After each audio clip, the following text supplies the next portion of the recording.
Well, howdy, y'all. It's Frightman, and I am here to keep you spooktacular. In today's video, we're going to be reviewing the LED Faceless Scarecrow from the Home Depot Season 2022. Let's take a look.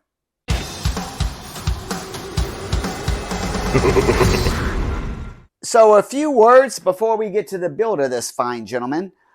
He is from the 2022 season at a price tag of $129. He does have a cousin out this year at the Home Depot for $129. So, hey, inflation didn't affect him, so yay for you.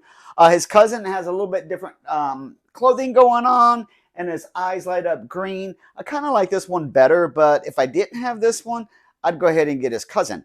The other thing I'll tell you, if you look down in my shorts and check out the Halloween production from 2022, you will see one lady had a blast with him. So he was a fan favorite. So now let's get to his build. So when it comes to his build, he's definitely a fan favorite for me. Very minimal parts. We have the base. We have two poles that's going to hold him up. We have his arms. We have the control box. We have the chest plate. The chest plate has the sensor located in here with a wire coming from the back of the chest plate. And then we have the Scarecrow himself. He's all in one piece. So this is going to be a quick build. So let me show you how you do it. So we're going to start off with his base. And the base is going to start off with the support pole towards the back of the base here. And then the next step is putting the poles into the base itself. The little mechanisms that hold these poles together, it's a little spring and lock mechanism. Occasionally I've had these break-on props, and I do need to replace some. If anybody knows what these are called, I actually need some of these, so put that in the comments. So just a quick closer look at what I'm talking about. This is the pole, and there's a piece of metal that just goes down the clip. And then it just comes out here and makes this little push button. So that push button is how these poles lock in place. So to replace this would not be a big deal. I just don't know what they're called. So we'll put in the second pole, and after that, we're going to put in the control box. So now with the support poles in place, the last thing is going to be adding the control box. The control box has 3 wires coming off of it, and the control box just simply clips right into the pole here. Voila! One other thing that I do want to point out is how these wires connect is with very tiny connectors here. Please be careful when you do the connection on here. They only go on one way, so you kind of need to look at the male and the female to make sure you're doing it right. I can only imagine how many of these props go back to the store because people mess this part up and they bend the connector or they pull the wires out of it. So just be careful when you put these wires together. So by now you should be saying, man, this guy's going together fast, and he really is. So up here underneath the clothes, there is a pole that is up here where his head is, and I'm holding that pole right now, and that pole is just going to simply slide right on top of this pole. So I flipped him around here so you can get a better view of what's going on in the back. So we have the volume, we have the input of the power, we have a step pad, and then we have 3 wires that need to connect. So one of these sets of wires is going to go for his head. The other is going to be controlling his arm. And the final, which is not connected, is going to be for his sensor, which is built into his chest plate, which we have not installed. One other really nice plus about this is he does have a speaker out jack here. Last year I didn't use the speaker out jack, but I'm going to do that this year and connect some computer speakers to him just to make him louder and a little bit different than he was last year. To put the arms in, we're going to be just sliding them up. There is some foam here in the inside that kind of fills out the costume so it's not flat. But we're going to just slide that up, and then way back over in here, there is a little button that they're going to actually lock into up here in the shoulder.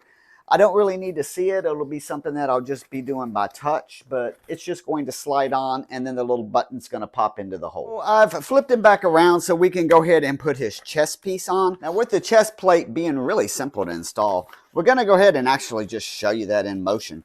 So we have that Velcro that I mentioned up here, and there's a piece of Velcro onto the chest plate, and I am going to go ahead and just push that together, and it's really that simple. Now, one thing I'm going to point out is there's 2 types of sensors. So there's a cheap sensor, and then there's a really good sensor. So this is the cheap sensor. It's like a little tube, and what it requires is a break of light. So he has to have some kind of light that's shining on him, and in order to trigger, that light has to break. His sensor here is pointed down a little bit. I'm going to correct that later on because it was hard to trigger last year. So if you do have that problem, I'm actually going to take this sensor out and just angle it up just a little bit more so it'll trigger off a little easier. All right, so we're pretty much done with the build. I'm going to do a little bit of straightening up here, but I'm also going to take a moment to just detour and tell you about one other thing. So I mentioned that he has this this older type of sensor that's not very it's not very sensitive, and again, you have to have some kind of way to have a light on him, and it triggers off when that light is or activates when that light is broken. So for those type of preps that I do have, I'm going to actually be using an item that I got from Spirit Halloween.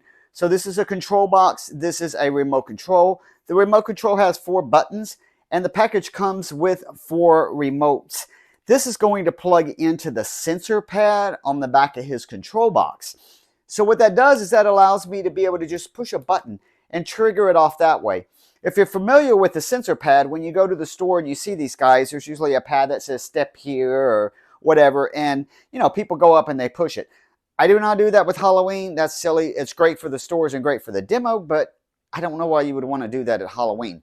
So this way I'll be able to kind of at a distance be able to trigger him off, and that's what I'm going to be using for the demo. So let me get that in, straighten him up, and I'm going to show you his demo. There are creatures hiding in the fields. Time to run. I hear them coming.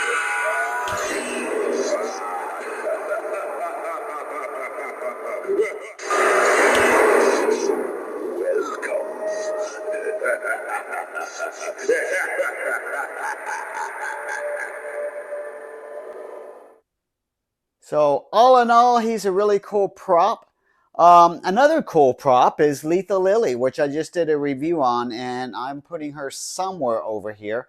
So take a look at her. Until next time, my friends, stay spooky.